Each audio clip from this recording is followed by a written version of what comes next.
You're not just paying for electricity, you're paying for a technological global energy war, and most people have no idea it's happening.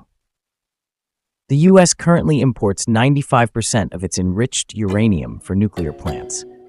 China has 27 nuclear reactors under construction and plans to build 150 by 2035, all while controlling 85 to 90% of all global rare earths. America's rare earths have to be exported so they can be refined. There's no domestic supply chain for future energy technologies.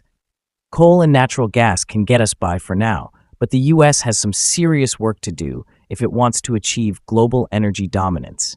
While we debate natural gas versus solar, billion-dollar decisions are being made behind closed doors. This isn't just about politics, it's about the future of what powers your life. The grid is evolving, the fights are real, and your electric bill is the scoreboard. The world watches the obvious moves, but power, true power, is being built in the shadows where few ever look. America is securing its new energy empire, and when you take a look behind the scenes, it's filled with renewable energy. Geothermal, tapping Earth's veins for limitless power. Solar-powered biofuels, fueling up jets. Solar cell manufacturers and sodium-ion tech are developing next-generation innovations. Even critical minerals, the real currency of the 21st century, are being stockpiled for the atomic foundation of batteries and semiconductors. While the world sees policies and promises, the real investment is happening in labs, in strategic supply chains, and critical infrastructure. The race for energy dominance is happening in real time. And behind smoking mirrors, the US is quietly building more renewables than you know. You weren't supposed to know this, but now you do. America is scaling the largest energy shift in history, but the true story isn't in headlines. Here's your future energy update. Start with geothermal. It's tapping reservoirs beneath Texas, California, and Appalachia. Even the military and DoD are in on it, along with the next wave of advanced nuclear reactors in Wyoming. Small modular reactors in Tennessee, and fusion labs are racing to crack limitless energy. The US is also ramping up extraction, processing, and refining of critical minerals like lithium in Nevada, rare earths in Wyoming, cobalt in Idaho. This fuels semiconductors, defense tech, and batteries. Next, solid-state, sodium-ion, iron air are all scaling up for energy storage, and hydrogen hubs are coming online coast to coast. Solar energy is still superseding roadblocks, thriving vastly, and AI-optimized grid balancing is about to take over the energy industry. There you have it. Enjoy. What the heck is green steel? For centuries, they've been making steel the exact same way, burning coke, a coal-based fuel that's literally destroying our lungs. 11% of all carbon emissions on Earth come from one industry, steel. Boston Metal has finally scaled up their impressive molten oxide electrolysis technology, producing a ton of steel without using any coal. Instead of releasing carbon dioxide, this process releases oxygen, the very thing we breathe. Imagine 2 billion tons of steel made every year. For each ton, nearly 2 tons of CO2 pumped into our atmosphere. Now multiply that by 0. That's what's possible.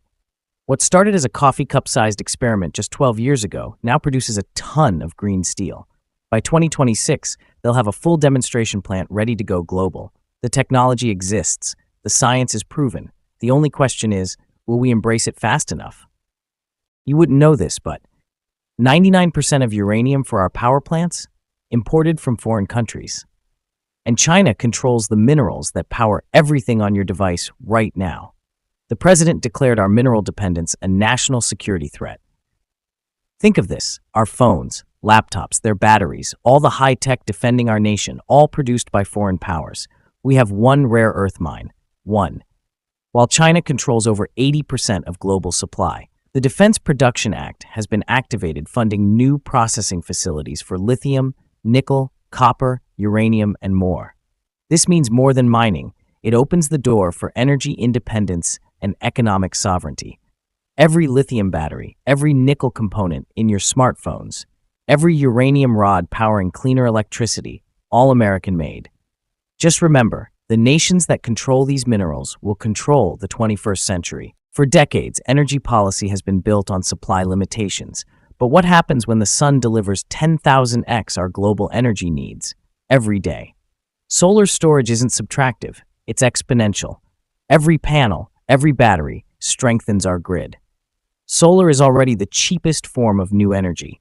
Pair it with grid-scale storage, and it outperforms traditional power plants on both cost and reliability. Blackouts happen when centralized grids fail. Distributed solar plus storage prevents failures before they start by generating where it's needed, when it's needed. So if we can generate dominant, deployable, and demand-responsive energy, why aren't we scaling it faster? The only thing standing in the way is an outdated playbook. Energy dominance isn't about picking winners. It's about letting the best technology rise. If America is serious about leading the energy future, this is it. Here's the brutal truth. The next energy superpower won't be the country with the most lithium. It'll be the one with the most resilient, diversified, and deployable technologies. We're seeing energy storage morph from a tech solution to an economic weapon, from clean energy's weak link to its greatest strength. China is subsidizing sodium ion and exporting LFP at record pace. The US is countering with tariffs and gigawatt projects in Nevada and North Carolina. The EU, Japan, and Australia are building domestic technological dominance. And in the middle, your home, your car, your grid, the front lines of the energy future. So the next time you hear someone say, "It's just a battery," tell them no. It's an important geopolitical asset of the 21st century. If you enjoyed this video, drop a comment. Let us know what most interests you and what you'd like to hear more about. Keep it electrified. Does the US control future energy resources for technology they helped invent? The top 3 nuclear reactor builders are China, Russia, and India. China has 27+ nuclear reactors under construction, while the US has only 2. India is poised to become the world's 3rd largest rare earth producer by 2030. There's only 1 active uranium mine in the US, just 1. China processes 60% of global uranium rod production, with Seattle producing more batteries and controlling more critical minerals than all of the next biggest battery makers combined. China has 300+ battery gigafactories. The US has less than 50. While Australia leads lithium mining with 53% of global output, China refines over 60% of the world's lithium. The US refines less than 5% of its own lithium, with no active graphite mines. The world doesn't have a lack of critical resources, and those who refine them rule. Does the US control future energy resources